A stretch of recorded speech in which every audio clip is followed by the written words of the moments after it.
I think we're seeing, obviously, the employment market is hot right now, and that's coinciding with a really strong labor market nationally.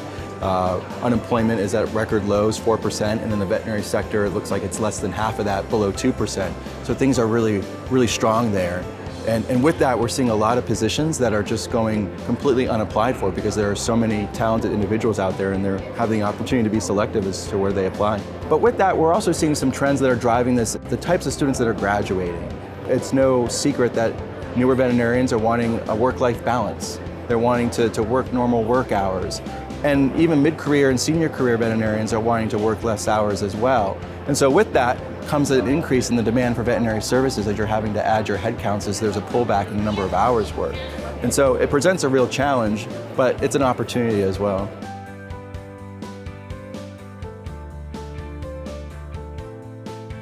We're seeing the population of pets, dogs for example, increase. We're seeing total revenue for the profession in terms of veterinary services expand, but we're seeing the number of visits to the clinic either plateau or slightly decline.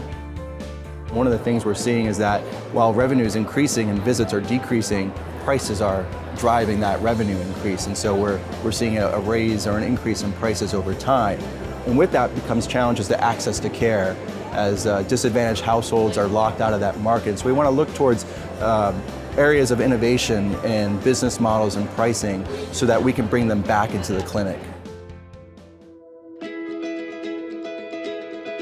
While we saw some flattening of student debt levels last couple of years, we're seeing an increase this latest year. So the student debt to income ratio right now is at about 2.2, and our previous last year was at 1.8, so a little bit of uptick there. On average, we're seeing debt rise around $6,000 or so per year.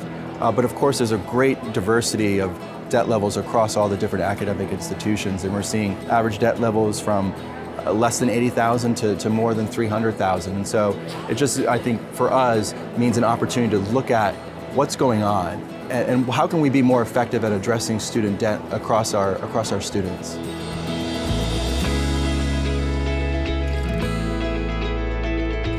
The outlook for the veterinary profession, I would overall say it's strong. I mean, a lot of this you have to look to our changing economy and where that's going. And I get asked a lot, when's the next recession?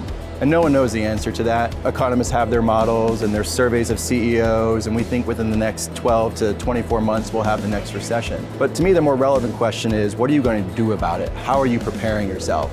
Because there's always going to be a next recession, whether it's next year or 10 years from now. And I think there are certain things that veterinarians and practices can do to prepare themselves for that and be in a strong position.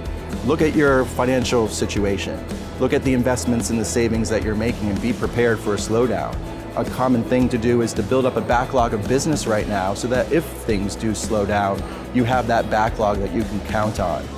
There's a lot of changes in the landscape, virtual medicine, the move of prescription medicines from the veterinary clinic to online. I mentioned the degree of pet owners, the percent of pet owners are not actively going to the veterinarian, and these are challenges, but I would encourage everyone to look at those as opportunities of how they can change what they're doing to adapt to that. And change is difficult, but someone reminded me, if you don't like change, you'll like being irrelevant even less. And so I think it's important that we look at those changes that are happening in our economy and our profession and ask ourselves a tough question, how can we adapt?